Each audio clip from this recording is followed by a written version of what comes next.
Apa sih itu konflik? Konflik itu adalah suatu perjuangan yang dilakukan oleh berbagai pihak untuk mendapatkan hal-hal langkah. Salah satunya nilai, status, otoritas, dan sebagainya. Tidak hanya untuk mendapatkan keuntungan, tetapi juga untuk mendudukan saingannya dengan kekerasan dan juga ancaman. Nah, lalu apa sih penyebab antara konflik Ukraina dan Rusia? Menurut beberapa info yang gue dapetin nih, konflik dimulai dari Presiden Rusia, yaitu Vladimir Putin, atau kita bisa sebut Presiden Putin, yang tiba-tiba menyeruakan kemerdekaan dua wilayah Ukraina, yaitu Donetsk dan Donetsk. Dalam kurun waktu yang singkat setelah menyeruakan kemerdekaan itu, Presiden Putin mengirimkan tentara Rusia ke kedua daerah tersebut dengan alasan menjaga perdamaian. Lantas apa sih maksud dari tujuan Presiden Putin melakukan hal tersebut? Di balik hal tersebut, Presiden Putin memiliki maksud dan tujuan tertentu. Menurut akun Twitter Catch Me Up, Presiden Putin memiliki keinginan agar Amerika dan NATO untuk berjanji bahwa mereka tidak boleh menerima Ukraina sebagai anggota NATO, dikarenakan Ukraina dinilai akan mengancam keamanan nasional negara Rusia. Kok bisa? Mengapa terjadi demikian? Hal tersebut terjadi karena NATO memiliki perjanjian bahwa jika salah satu anggota dari mereka diserang, maka semua anggota akan ikut menyerang balik. Jadi Rusia merasa akan sangat dirugikan jika Ukraina menjadi bagian dari NATO, dikarenakan Rusia juga melihat mereka NATO sebagai ancaman. Dengan kata lain, Rusia masih menginginkan Ukraina sebagai bagian dari negaranya, tetapi Ukraina tidak mau serta meminta bantuan kepada NATO. Maka dari itu akan mempersulit Rusia untuk mengambil Ukraina jika NATO ikut membantu Ukraina. Konflik ini kan tengah menjadi perbincangan banyak orang, bahkan hampir seluruh dunia kan?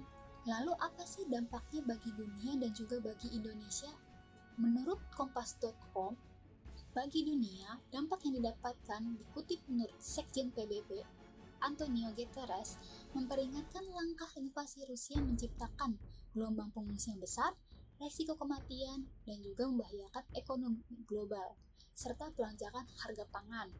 Konflik ini juga menyebabkan kelaparan yang lebih parah di beberapa negara, seperti Libya, Yaman, dan juga Lebanon.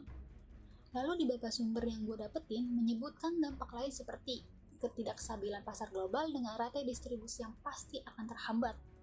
Lalu apa sih dampaknya bagi negara kita sendiri, yaitu negara Indonesia? Indonesia sebagai negara pengimpor minyak akan merasakan imbasnya, yaitu kenaikan harga batu bara, gas, dan minyak mentah. Nah, lalu apa sih info terbaru dari konflik Rusia dan Ukraina?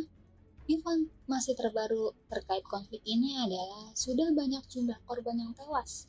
Pada hari Senin, Kementerian Pertahanan Ukraina mengatakan puluhan penduduk termasuk anak-anak tewas ketika seseorang pembom strategis Rusia menembakkan 16 peluru kendali ke arah daerah perumahan di kota.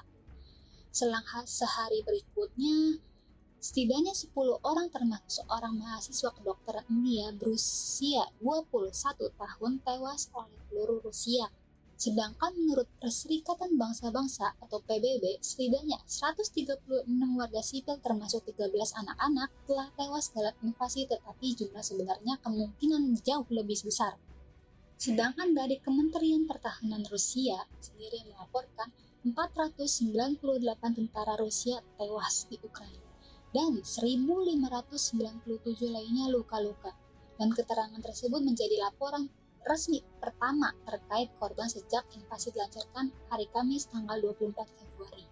Lalu pada laman berita IDN Times, pesawat Rusia dilarang masuk ke wilayah negara Amerika dikarenakan Amerika sudah mulai ikut dalam gerakan yang sudah diambil oleh negara Kanada dan Uni Eropa, yaitu semua jenis penerbangan sudah memutuskan akses ke Rusia dan segala aktivitas pengiriman Rusia dihentikan sementara. Tak hanya negara yang mendapatkan dampak dan juga perubahan, tetapi juga perusahaan teknologi raksasa Amerika Serikat yaitu Google. Sejak Minggu tanggal 27 Februari telah menutup sementara fitur lalu lintas dalam platform Google Maps di Ukraina. Pasalnya, secara tak sengaja Google memperlihatkan sejumlah kendaraan tempur Rusia yang masuk ke wilayah Ukraina. Keputusan tersebut untuk menutup fitur yang memperlihatkan kondisi lalu lintas terkini terkait dengan keamanan. Hal ini lantaran data tersebut tersedia secara gratis dan dapat dipergunakan untuk mengakses progres terbaru invasi Rusia. Nah, sekian dari pembahasan video kali ini. Sebelumnya gue mau tanya nih, kalian setuju nggak sih konflik Ukraina dan Rusia ini akan menjadi perang dunia ketiga?